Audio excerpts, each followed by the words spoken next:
पूछा। कार्तिक कृष्ण पक्ष की चतुर्थी को करवा चौथ होता है।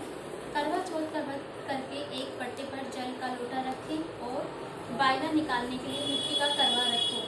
करवे में गेहूँ करवे में चीनी रख, नगद रुपये रखो, रोली चावल गुड़ चढ़ाओ, रोली से जल के लोटे पर और वायने के करवे पर सतिया बनाओ। 13 टिक्की रोली से करो, रोली चावल छिड़क कर जल चढ़ाओ, गुड़ से जिमाओ। 13 दाने गेहूं के हाथ में लेकर कहानी सुन ले। कहानी सुनने के बाद करवे पर हाथ फेरकर सासू जी के पैर छूकर दें। 13 दाने और जल का लोटा रख दें। चांद देखकर चांद को अर्घ दें। कहानी कहने वाले ब्राह्मणी को गेहूं रुपये दें। चांद को रोली चावल और चूरमा चढ़ाएं। फेरी देकर टीका लगाकर बाद में जीम दें। अगर अपनी बहन बेटी पास में रहती हो तो उसके वहाँ पर भी भोजन करवा दें। करवे में गेहूं और बर्तन में नगद रुपये रखकर भेज दें। एक साहूकार था, उसके 7 बेटे और 1 बेटी थी। सातों भाई बहन साथ बैठकर खाना खाते थे। एक दिन कार्तिक की चौथ का व्रत आया तो भाई बोले कि आओ बहन खाना जीम लें। उसकी बहन बोली कि भाई आज करवा चौथ का व्रत है, इसलिए चांद निकलने पर जीमूंगी। तब भाई बोले कि ऐसा क्या हमारी बहन भूखी रहेगी? तो एक भाई ने दिया लिया और एक छन्नी ली और एक पेड़ के पास एक तरफ होकर दिया जलाकर छन्नी रख दी और आकर कहा कि बहन तेरा चांद निकल गया। तो वह भाभी से बोली कि आओ भाभी अर्घ दे दें। जब भाभियाँ बोली कि बहन बनती है तो तुम्हारा चांद निकला है, हमारा चांद तो रात को निकलेगा। तो उसने अकेले ही अर्घ दे दिया और भाइयों के साथ जीम में बैठ गई। पहली गस्सी में बाल आया, दूसरी में पत्थर निकला और तीसरी गस्सी में बहन को लेने आ गया और बोला कि बहन का पति बहुत बीमार है, जल्दी से भेजो। तब माँ बोली कि साड़ी पहनकर ससुराल चले जा और सोने का टका पल्ले में बांध दिया और कहा कि रास्ते में कोई भी मिले उसके पैर छूते जाइए और उनका आशीर्वाद देते जाइए। सब लोग रास्ते में मिले और यही आशीर्वाद देते गए कि ठंडी हो, सब्र करने वाली हो, सातों भाइयों की बहन हो, तेरे भाइयों को सुख दे। परंतु किसी ने भी सुहाग का आशीर्वाद नहीं दिया। ससुराल में पहुंचते ही दरवाजे पर छोटी ननद खड़ी थी तो उसने उसके पैर छुए। तो ननद ने कहा सीधी सपूती हो, 7 पुत्रों की माँ हो और तेरे भाइयों को सुख मिले। तो यह बात सुनकर जो सोने का टका था मालिक दिया था वह खोलकर उसको दे दिया। अंदर गई तो सासू ने कहा कि ऊपर मंडेर पर है, वहाँ जाकर बैठ जा।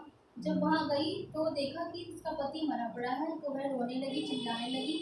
उसकी सासू से कहती कि वह ऊपर पड़ी है, उसको बची हुई रोटियाँ दे आओ। इस प्रकार मांस सी और चौथ आई और बोली कि करवे ले लो, करवे ले लो। भाइयों की प्यारी बहन करवे ले लो।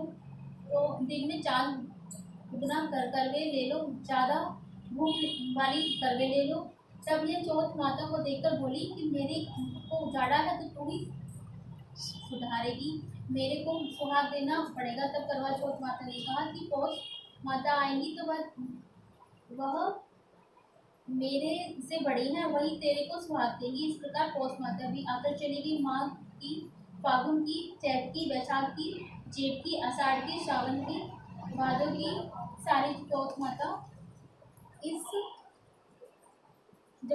इस जवाब देती चली गई और अगली चौथ आएगी तो उससे करियो। बाद में अश्विन की चौथ आई और कहा कि तेरे ऊपर कार्तिक की चौथ नाराज है, वही तेरा सुहाग देगी। तब उसके पैर पकड़कर बैठ गई और कहकर चली गई। बाद में कार्तिक की चौथ आई और गुस्से में वो बोली कि भाइयों की प्यारी करवे ले ले, दिन में चांद उगना करवे ले ले, ज़्यादा भूख लगने वाली को करवे ले लो। तब साहूकार की बेटी पैर पकड़कर बैठ गई और रोने लगी, हाथ जोड़कर बोली हे चौथ माता, मेरा सुहाग तेरे हाथ में है और तेरे को देना पड़ेगा। करवा चौथ बोली कि छोड़ पापी हत्यारे, मेरे पैर क्यों पकड़ रही है? तब वह बोली कि मेरे से बिगड़ी थी, तू ही सुधारो, मेरे को सुहाग देना पड़ेगा। तो करवा चौथ माता खुश हो गई और आँख में से काजल निकाला, नाखूनों पर से मेहंदी, मांग से सिंदूर और चितली अंगूठी का छींटा दे दिया। उसका पति उठकर बैठ गया और बोला कि बहुत सोया। तो वह बोली कि काहे का सोया, मेरे को तो 12 महीने हो गए, मेरे को तो कार्तिक की चौथ माता ने सुहाग दिया है। तो वह बोला कि करवा चौथ माता को उज्जवल करो। तो उन्होंने चौथ माता की कहानी सुनी। मुर्गा बनाया। दोनों आदमी औरत जीत कर चौपड़ खेलने लग गई और दोनों चौपड़ खेल रहे थे तो साथ देखकर खुश हो गया और देखकर बोली कि क्या क्या बात है। तो बहू बोली कि मेरे तो करवा चौथ माता टूटी है। और यह कहकर सासू जी के पैर छूने लगी और सारी नगरी में ढिंढोरा पिटवा दिया कि सबको करवा चौथ का व्रत करना चाहिए। 13 चौथ करना, नहीं तो 4 करना, नहीं तो 2 करना, अथवा कोई चौथ का कोई करना। हे चौथ माता, जैसे साहूकार की बेटी को स्वाद दिया वैसे सबको देना, मेरे को भी देना। कहते सुनते वह परिवार को स्वाद देना। करवा चौथ, होली अष्टमी, दिवाली, भैया दूज सबके लिए रुचि का